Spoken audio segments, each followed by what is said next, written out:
Hello everyone, good morning. मैं Pravesh Sharma, welcome back to my channel.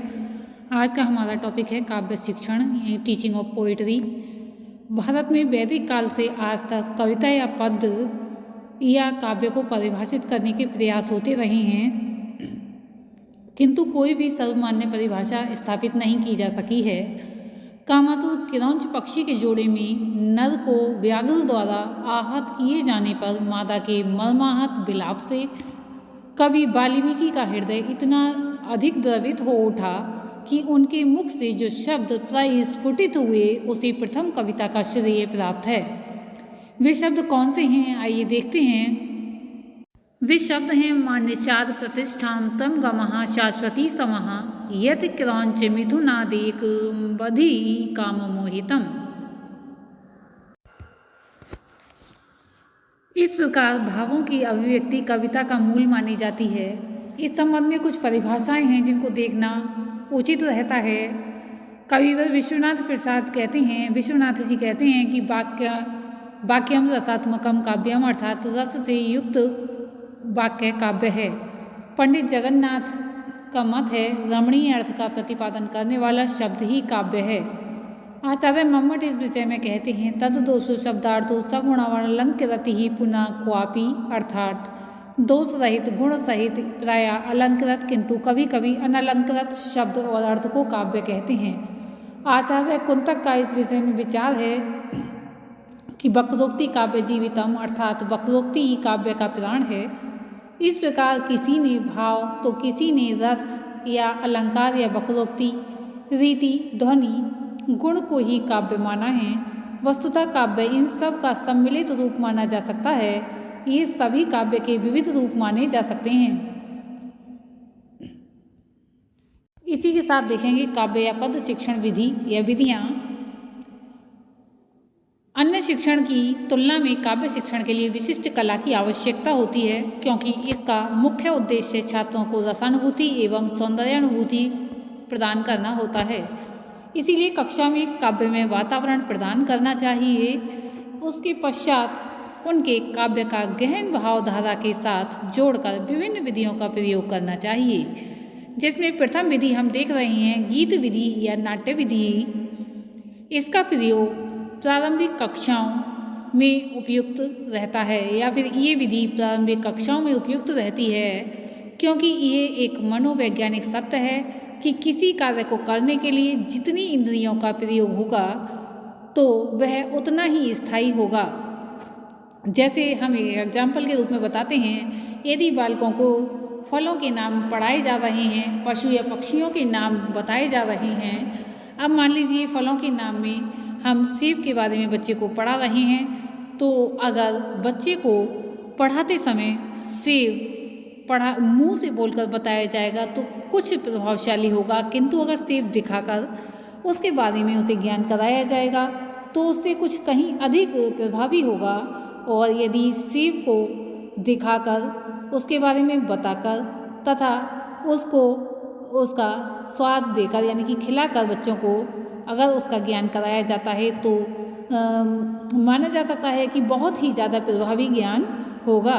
अतः स्वर, लय, गति एवं अभिनय द्वारा श्लोक को पढ़ाना चाहिए, जिससे कि वे ठीक प्रकार से सीख सकें। नेक्स्ट है भाषानुवाद विधि। इसे परंपरागत या अर्थबोध विधि भी कहते हैं। इसमें अध्यापक स्वयं श्लोक पढ़कर अर्थ करता है या छात्रों द्वारा श्लोक वाचन कराकर उनकी सहायता करके अर्थ करता है। श्लोक प्रयुक्त कठिन शब्दों का मातृभाषा में अर्थ कहता है, यानी कि जो श्लोक होते हैं संस्कृत में उसकी मातृभाषा में जो है व्याख्या की जाती है। ये काव्य शिक्षण की शुष्क विधि है, मनोवैज्ञानिक विधि है। ये रसानुभूति नहीं होती है। ये जो विधि बताई गई है आपको भाषानुवाद विधि, इसके बारे में बताया गया है। नेक्स्ट हम देख रहे हैं दंड्यान्वय विधि।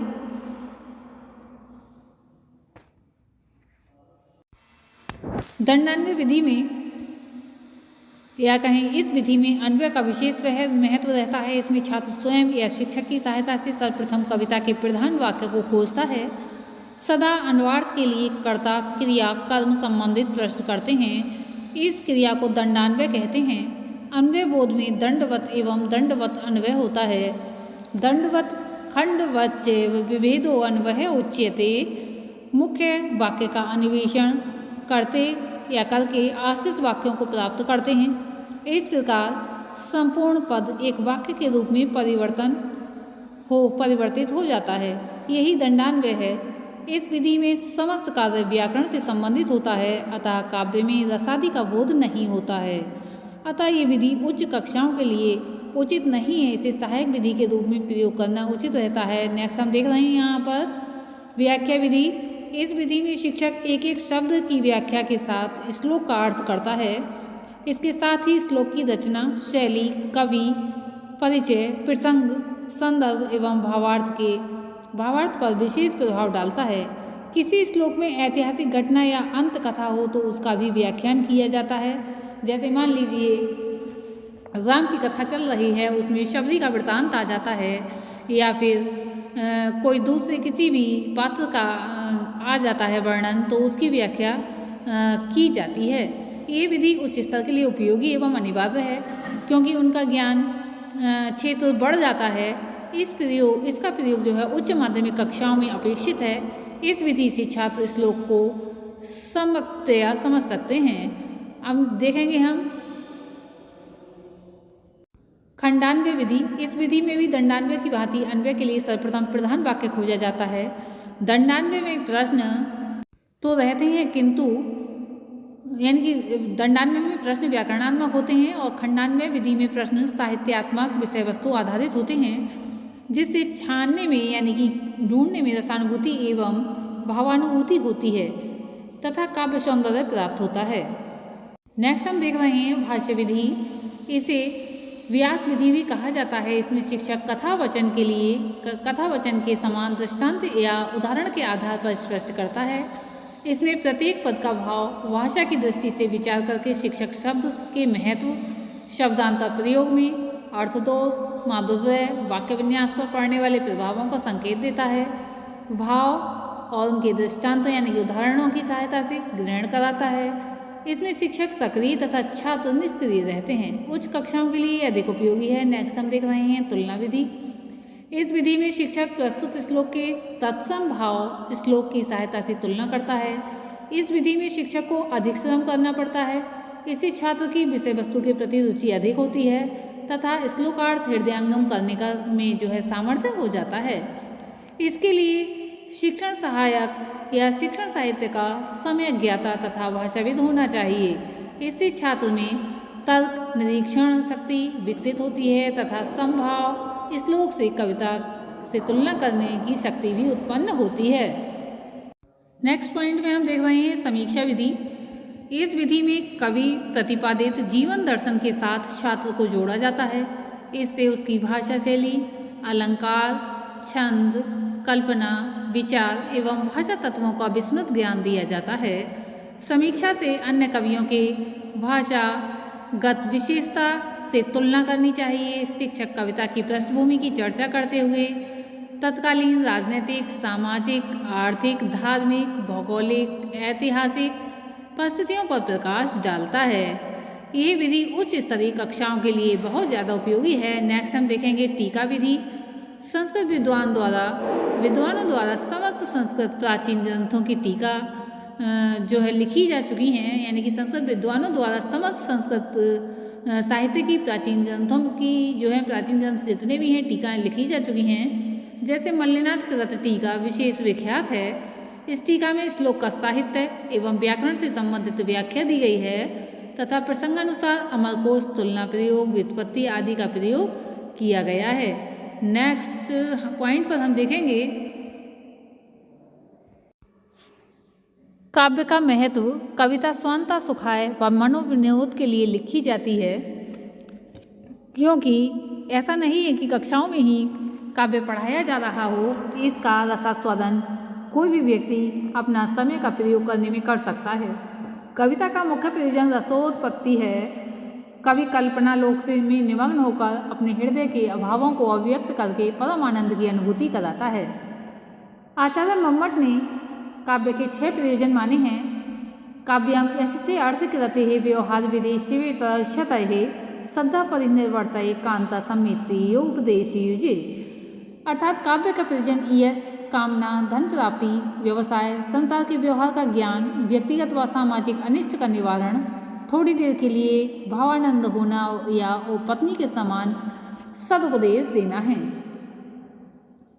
आचार्य कुंतक ने कविता का प्रयोजन चतुर्वर्ग, धर्म, अर्थ, काम, मोक्ष की प्राप्ति और व्याधिनाश, अज्ञाननाश तथा अमृतवद आनंद की प्राप्ति बताया है। आचार्य भामे ने कविता का प्रयोजन चतुर्वर्ग की प्राप्ति के साथ साथ अन्य कलाओं में दक्षता एवं कीर्ति को बताया है। अब हम देखेंगे कि काव्य शिक्षण के सोपान कौन कौन से हो सकते हैं। तो औपचारिक बिंदु हम जानते ही हैं, श्याम पट पर जो भी प्रविष्टियाँ की जाती हैं, अंकित की जाती हैं, वे होते हैं उद्देश्य।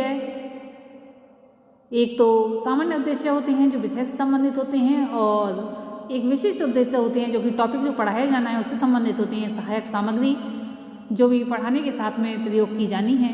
पूर्व ज्ञान, प्रस्तावना, उद्देश्य कथन, प्रस्तुतिकरण जिसमें कि सस्वर वाचन होता है, अनुवाचन होता है, अशुद्धि संशोधन होता है, अनुकरण वाचन होता है, काठिन्य निवारण, बोध प्रश्न, शिक्षक का स्पष्टीकरण, भाव विश्लेषणात्मक प्रश्न रहते हैं, पुनः सस्वर वाचन रहता है, मूल्यांकन प्रश्न रहते हैं, द्वितीय अनुवृत्ति, पुनरावृत्ति प्रश्न और गृह कार्य अंत में रहता है। और ये पाठ्य योजना पूरी हो जाती है। अब इसके लिए क्या है कि ये पाठ्य योजना तो होगा ही, किंतु ध्यान ये रहे कि व्याख्या को इसमें ना भूला जाए, क्योंकि काव्य का मुख्य उद्देश्य ये होता है कि बालक समझ लें। ऐसा ना हो कि केवल श्लोक को रट लिया और उसके अर्थ को ग्रहण ना कर सके, तो इससे बच्चों का केवल समय नष्ट होगा और उनके जो अध्ययन करने की सार्थकता है उसका कोई उद्देश्य नहीं रहेगा। अब उद्देश्यहीन शिक्षा से कोई फायदा नहीं होता है। तो जो भी बिंदु बताए गए हैं उन पर विशेष ध्यान दिया जाए। आज के लिए इतना ही, धन्यवाद।